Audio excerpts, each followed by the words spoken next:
Hello and welcome to my channel Zucker Cooks. I'm Adela.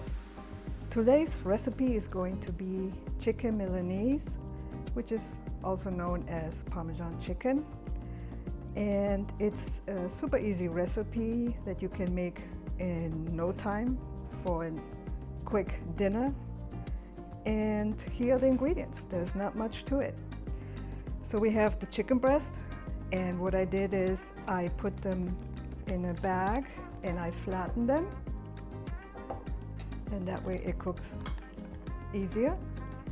I have flour, eggs, Parmesan freshly grated, and breadcrumbs, a little garlic powder, salt and pepper, and oil for cooking. I'm using olive oil. You can use avocado oil or any other oil of your choosing.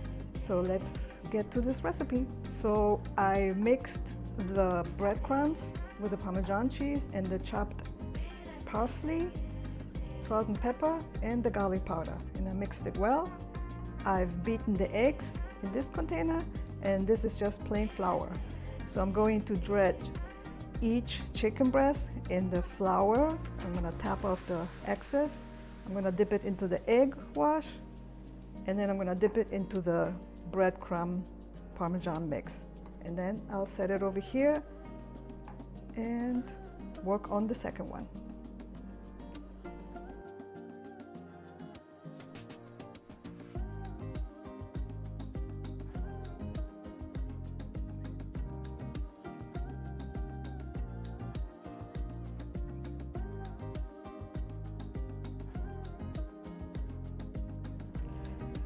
And now we're going to heat a generous amount of olive oil over medium heat.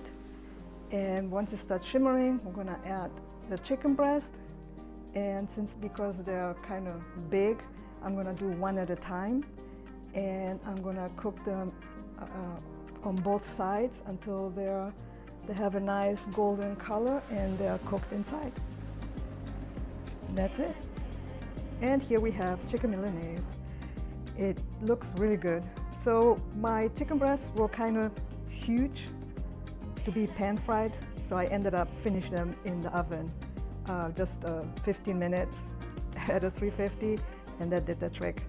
So if you have smaller chicken breasts, there's no need for that. And yeah, they look really fantastic, and this will be a quick dinner for us. Thank you for watching my video, and I'll see you in my next one. Bye!